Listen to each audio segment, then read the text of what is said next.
Et bonjour à tous, j'espère que vous allez bien. En tout cas, moi pour ma part, c'est la petite forme. Aujourd'hui, comme vous pouvez l'entendre, je suis un peu malade.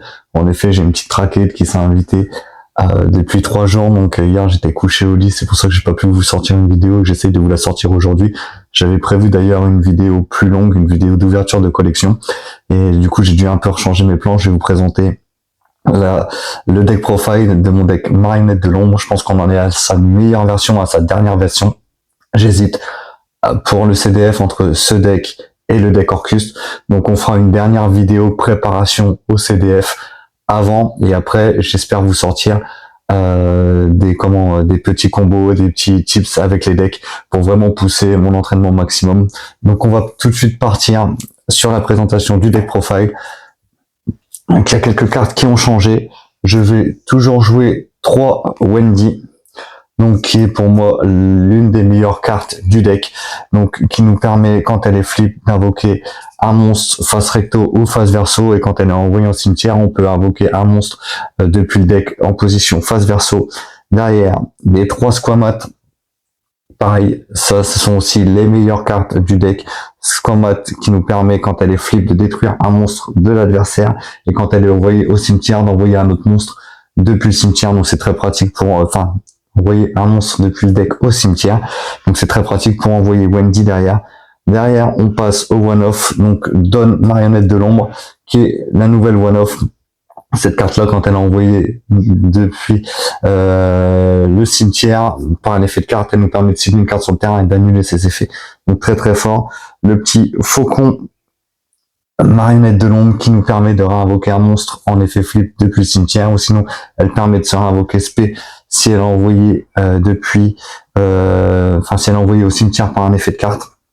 Derrière, un petit hérisson Marionnette de l'ombre qui lui nous permet, s'il est flip, d'ajouter une magie piège Marionnette de l'ombre, et sinon elle nous permet d'aller tuto un monstre Marionnette de l'ombre depuis notre deck à notre main. Excusez-moi si je prends mon temps, mais j'ai un peu de mal à parler. C'est vraiment une vidéo assez compliquée parce que j'ai vraiment très mal à la gorge. Derrière, un petit dragon Marionnette de l'ombre qui nous permet en effet flip de renvoyer une carte sur le terrain. Qui nous permet de renvoyer une carte du terrain adverse dans la main de l'adversaire, et sinon elle nous permet de détruire une magie piège. Derrière, une petite bête Marionnette de l'ombre pour piocher, et derrière la petite Ariel qui nous permet, si elle est flip, de réinvoquer un monstre Marionnette de l'ombre qui est banni, ou sinon de pouvoir bannir 3 monstres depuis le cimetière, donc c'est très très fort. Bien sûr, le petit schisme Marionnette de l'ombre qui nous permet de faire des fusions pendant la main phase adverse. Un petit Resh incarnation Marionnette de l'ombre, pareil selon les situations, qui est très très pratique, qui nous permet de changer une position en face verso ou en face recto, donc c'est très très fort. Derrière, 3 fusions Marionnette de l'ombre. J'ai pas forcément, j'ai peut-être oublié de vous le dire, mais cette version est toujours tournée go second, bien sûr. Donc le but est de fusionner, de faire son effet pour fusionner les monstres depuis le deck. Donc c'est vraiment une très très bonne carte en go second. Et derrière, 2 fusions Marionnette de l'ombre, elle, la magie de fusion, en effet rapide. Donc voilà pour tout ce qui est du corps Marionnette de l'ombre. Ça nous fait un bon paquet de cartes. Je changerai pas grand chose. Je pense que les ratios sont bons. Donc j'ai pas grand chose à dire dessus. Je vais jouer 2 éclatantes Cartésia. Donc celle-là nous permet de sortir Winda gratuitement. Derrière, un petit clown farceur mage artiste. C'est un peu une petite nouveauté. Je m'en sers vraiment en go second quand il faut aller chercher l'Otega. Ça nous fait toujours un body supplémentaire pour pouvoir faire Selene et pour pouvoir après passer sur un access code.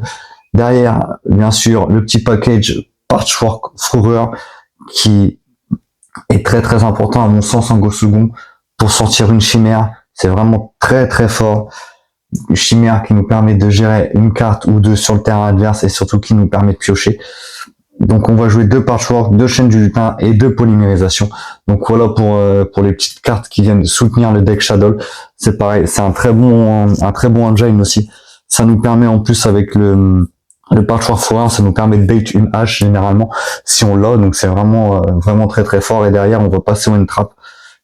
On va jouer 3 Floraison de cendre. J'ai essayé de la jouer sans, et de jouer vraiment plutôt des cartes comme plus du tout Gouverneur des Ténèbres, ou alors de jouer un peu plus de Nibiru. Mais honnêtement, je pense que 3 H, ça doit rester main deck. Et pour vraiment, quand on commence Go second, ça permet vraiment de ralentir l'adversaire si elle est bien placée. Donc honnêtement, je l'ai remise dans le deck. On va jouer 3 Mulcharmy Fuvalos, bien sûr, qui nous permet de piocher. C'est vraiment très très fort quand elle se résout. Je vais pas vous mentir, c'est presque le game à chaque fois. Je l'ai résolu contre Branded, je l'ai résolu contre Hero.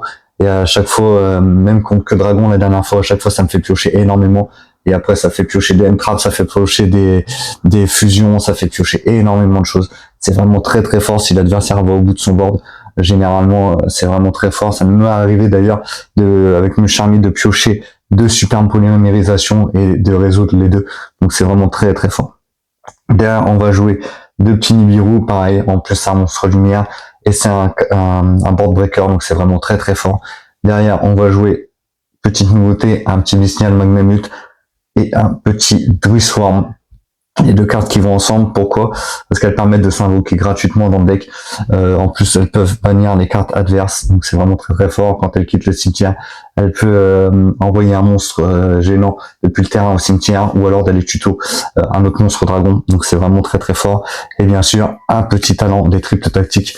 Donc j'ai revu mes ratios un petit peu à la baisse, de 45 cartes, je suis passé à 42 cartes. Je pense qu'il faut pas passer au-dessus avec ce deck là, sinon on a trop de risques de briques. À 45, je touchais pas les cartes fusion comme il fallait, je faisais plutôt des boards assez faibles, mais là je trouve que c'est vraiment une très bonne un très bon ratio. Et honnêtement, si je devais aller avec ce deck là au CDF, je retoucherais pas grand chose et j'irais avec un side approprié bien sûr pour contrer la méta. Donc derrière, 2 Winda Marionnette de l'ombre. Donc la lock du deck, généralement, quand on est face à des decks combos, on sort cette carte là en T1, et généralement c'est compliqué après pour l'adversaire de faire son board. Derrière, 2 constructions marionnettes de l'ombre qui sont très très fortes, qui nous permettent d'envoyer une carte marionnette de l'ombre depuis le deck au cimetière, et si cette carte quitte le terrain, et ben écoutez, on peut la remettre en main. Généralement on va faire schisme, donc c'est vraiment très très fort. Derrière, une petite Shekinaga marionnette de l'ombre, Abkalon marionnette de l'ombre, aussi qui est très très fort. Bien sûr, une petite chimère, donc qui lui nous permet de piocher et de gérer le board adverse très très fort. Et derrière, on va avoir forcément un petit Garura et un petit Boudragon des Marais. Chose intéressante pour Garura, il est de niveau 6 et ténèbres. Vous allez voir pourquoi je vous dis ça. Derrière, à ce que j'ai rentré une petite carte assez importante qui, ma foi, va faire la différence, je pense. Un petit contrôleur de la pesanteur pour envoyer Construct quand elle est dans une zone monstre extra. Une petite Artemis pour forcément l'invoquer. C'est un monstre, un magicien lumière, très très intéressant d'ailleurs. Si on n'a pas de monstre lumière dans la main pour pouvoir faire notre construction, on peut la faire parce que étant donné qu'on joue beaucoup de monstres magiciens, donc c'est vraiment très très fort. Un petit mouton de croix, donc lui va être intéressant aussi pour remplir le board. Si jamais on refait des fusions dans ces zones pointées, c'est vraiment intéressant. Bien sûr, la petite Célène, reine des magiciens, que l'on va jouer pour l'OTK avec la Sexcoder bavard. Et la dernière petite tech card, je remercierai les Rarity 5 qui ont rendu cette carte accessible. Ce sera un ange du chaos que l'on peut faire avec nos monstres de niveau 6. Et étant donné qu'on joue pas mal de monstres de niveau 4, que ce soit Dragon, Squamat, on peut la sortir assez rapidement. Et même Don Marionnette qui est de niveau 4. Donc honnêtement, ça peut se faire assez facilement dans le deck. Donc vraiment une très bonne carte à ajouter. Et je pense que son effet, vous le connaissez tous. Elle a 3500. Quand elle arrive, elle permet de bannir une carte sur le terrain. Donc c'est vraiment très très fort. Donc voilà pour le main deck, pour l'extra deck. Je pense que à l'heure actuelle, c'est la meilleure version que j'ai pu jouer de Shadow. Je vais vous faire une petite présentation. On était en remote il y a une semaine avec Younes qui jouait son deck héros. Du coup, et j'ai pu enregistrer la game. Donc vous allez voir au moins la première partie, c'est sûr. Il faut juste que je prenne le temps de monter la vidéo. Donc je vous sortirai ça sûrement en milieu de semaine et elle coïncidera avec la vidéo du deck profile que je viens de vous faire. Donc vous m'avez souvent demandé des petits combos. Donc là vous allez voir comment le deck marionnette de l'ombre, comment je le joue et comment on peut le jouer. Donc voilà, j'espère que cette vidéo vous aura plu. Excusez-moi encore pour la voix et pour la fatigue si j'ai pas mal bégayé sur cette vidéo, je m'en excuse, j'en suis désolé. Surtout, si le contenu vous plaît, n'hésitez pas à vous abonner. C'était Atlas 510. Au plaisir de se retrouver pour une prochaine vidéo. À bientôt.